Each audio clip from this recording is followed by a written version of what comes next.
بسم الله الرحمن الرحيم أردي كسول واضح حسدين لبات maanta waxaan ka hadli doonaa maadada breastfeeding sidaad ogeydeenba waxaanan geli doonaa qaybteen introduction-ka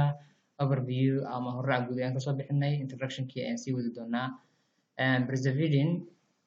kuma sii dheeraan doono hordhac fiican ugu soo bixinay breastfeeding is waxaa leeyahay a long-standing to maintain growth and development up to 6 months yani soo kobno waxaa leeyahay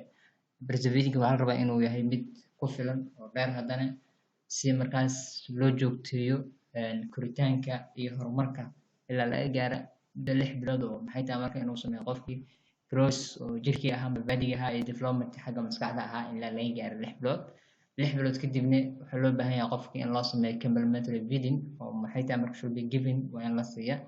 oo micnaheedu marka ay tahay inaa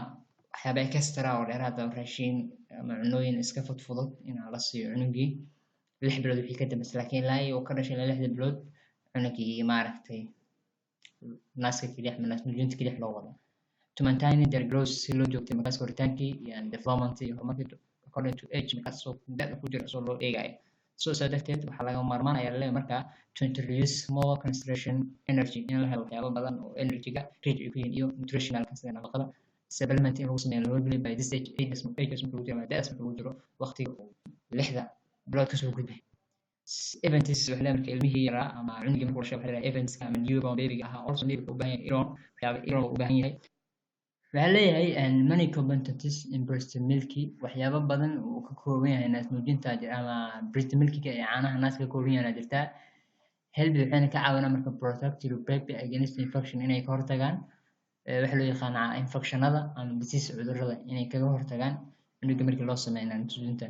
the protein in breast milk protein ku jiro breast milk ama caanaha naaska ku jiro are more easily digestion waa mid si fudud loo burburin karo ama loo jijibin karo then in formula marka lagu leeyahay marka waa sida caanaha laga soo saara sida caanaha lo'da oo kaleeto laga sameeyay waxyaabahaas ama cow's milk oo kaleeto way ka fudud yihiin oo waa ay laga hor burburin og yahay maxaa yeelay caanahan breast milk ka imaaday si easy ayaa digest loogu sameyn karaa ama loo burburin karaa xagga ay leeyihiin fats ama dufan badan